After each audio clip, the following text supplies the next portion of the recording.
lot of biological examples of long life, Yes. but there must be something, that's, I don't know, maybe at a more fundamental level that means that allows them to live for this long. Yes. Can you talk about the biology of sure. why do they live this long? Yes. Well, it's to do with the genetics, we believe. I mentioned before that it's probably not to do with wear and tear of our bodies. It seems to be a genetic process. When this genetic process is uncorrupted, it looks like it can make creatures live forever. So there's a real small animal that's only about 10 millimetres to 30 millimetres long. It's called a hydra. Scientists believe that providing something doesn't eat it, it could well be immortal. So what is it about genetics that allows one Somniosus species to live for maybe 400 to 500 years, but a nearby species only living for 70? And the clue seems to be with telomeres. Telomeres? Yeah, telomeres. Okay. So most people probably know that our cells part of each cell consists of a nucleus, and in that nucleus we have our DNA, which a lot of people know looks like a twisted rope ladder, really. And that twisted rope ladder has a language written on it, speaking analogically. And this language consists of 4 letters. And so although it's only 4 letters, it's still a very complicated language. You think of computer language, it's only 2 letters, and yet we can make a very complicated piece of language on it, can't we? I remember I did electrical engineering at uni, and we did some computer programming, and we actually went down to like some AND and OR gates and binary, and it's amazing how much complexity you can get even from a simple system. Yes. So like that's 2. To me, I go, 4, okay, that can be very complex too. Yeah, it is. And these letters are numerous. So if you were to put all our DNA in one big line, there's 3,200 million letters just along one rung of the twisted rope ladder, one side of the twisted rope ladder. So there's a lot of letters there, but there's only 4 options, C, T, A, and G. And so these in our body, this big lot of DNA is in smaller bits. And each bit, like as I said, looks like a twisted rope ladder. Each one end of that ladder needs what we call a telomere. So think of your shoelace, an old-fashioned shoelace that's made of fibres, threads. At the end of it, you'll find a plastic cap, which we call an aglet. And it's used to tighten up the loose ends of your shoelace so that your shoelace doesn't completely unravel. And that's basically the functionality of the ends of the DNA that we call telomeres. They consist of a bunch of repeated letters over and over again. So think of the letters T, T, A, and then G, G, G. And then imagine that set of letters, that's 2 words, 2 codons, is repeated over and over and over again for thousands of times. And then imagine that it's wrapped up in plastic. And that's a protein that goes around the outside that is important for maintaining it. So there's 2 things we need to keep our eye on. How long is our aglet? How long is the end of our shoelace? And how good is the quality of that end? And that protein that wraps around the end is very complicated. In fact, the shell pterin, as we call it, consists of 6 proteins, and just one of those consists of 630 amino acids for the biologically minded people listening to us. Yeah. So these aren't simple ends, but they're very critical for the aging process. Right. So telomeres, this is what makes sense to me, your shoelace analogy. And you've got a cap on the end, and that the quality and the length of that cap is important for aging? Is that what you're saying? It's important to ward off aging, is more importantly. Right. So all our cells in our body, or most of the cells in our body, they need to continually divide. So by the time you're a certain age, just about every cell in your body is not the same cell that it was when you were born, because those cells that you were born with, many of them have died. Many of those cells have died and been replaced because of the ongoing process of your cells reproducing themselves. So you might reproduce yourself in the sense of having children through your wife, but we also reproduce various body parts. And every time a cell divides in 2, unfortunately for us humans and many other creatures, the telomeres shorten. And there's probably also a bit of degradation of that protective plastic coating in a protein. So when we're born, we have about 11,000 repeats of these two words. Remember I talked about the two codons or two words, the TTA and then the GGG. Oh, yeah, so they're codons. Yeah, they're codons. Yep. Imagine that when you're, well, not imagine, when you're born, there's a cell in your body that has that repeated 11,000 times at the end of your DNA, each strand of DNA that ends in a free ending. So that's a lot. So the telomere is long when it's nice and long when you're born. Yeah, nice and long when you're born. Okay. When you're 20 years old, and you look to me like you might have missed that boat already. When you're 20 years old, it's already reduced down to about 8,000 for a particular cell in your body. Right. And so when they get critically short, that cell will age.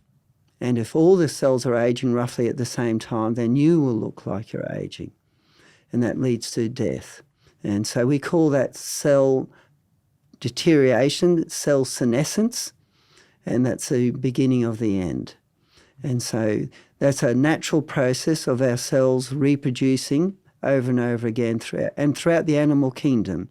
Most animals have this same aspect of what telomeres do. There are some animals that are a bit different with the way their cells interact with telomeres, but we're just keeping it the basics now relevant for us.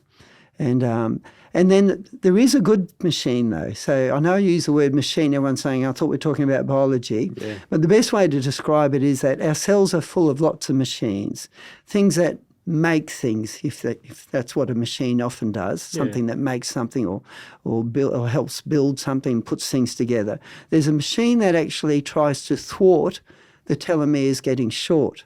And this is very important to know. So this is a good, like, we want these machines. We want these machines. Shorter telomeres is aging, and it's going to stop aging so fast. Yeah, that's right. Okay. It will actually try to reverse that process. And some animals, what seems to be the key to why they live so long is these machines that reverse, we call them, they're complicated names. One's called telomere reverse transcriptase, TERT. Okay. Like Ming, it's nice and short. So some of these animals, they seem to have really good machines like TERT, and there's another one, Turk, and they do a great job of maintaining not just the length, but the quality of these telomeres. And that seems to be the key in why some people even live longer than other individual people. You mentioned at the start that God did something from the time of Adam and Eve to change us so that death was in the world, like a punishment. Mm-hmm. Is God going to do something now in the situation we're in to save us from that death? So there's two things really you're talking about there is, one, the punishment, and two, was there a rescue? That's not to say that God was caught out by any of this. I don't believe that he didn't know what was happening in the future. Of course, that's part of the definition of God, is that he knows everything, including the future.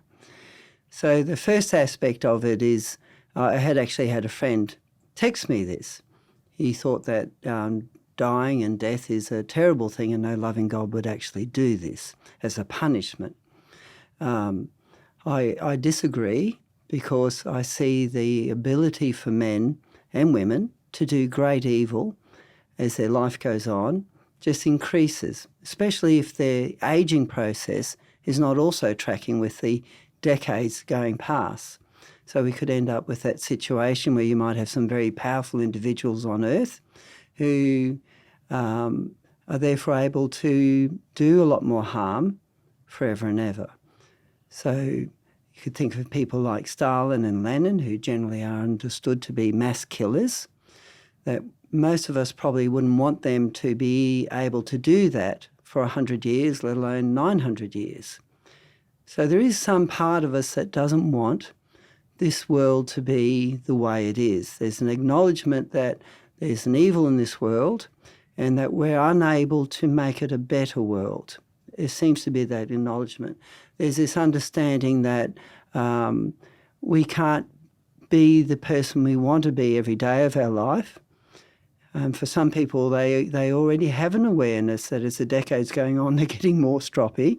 We often have in various languages these idioms about a stroppy old man, and some men will resonate with this, and probably some women too. They find that they're getting difficult to be what they want to be.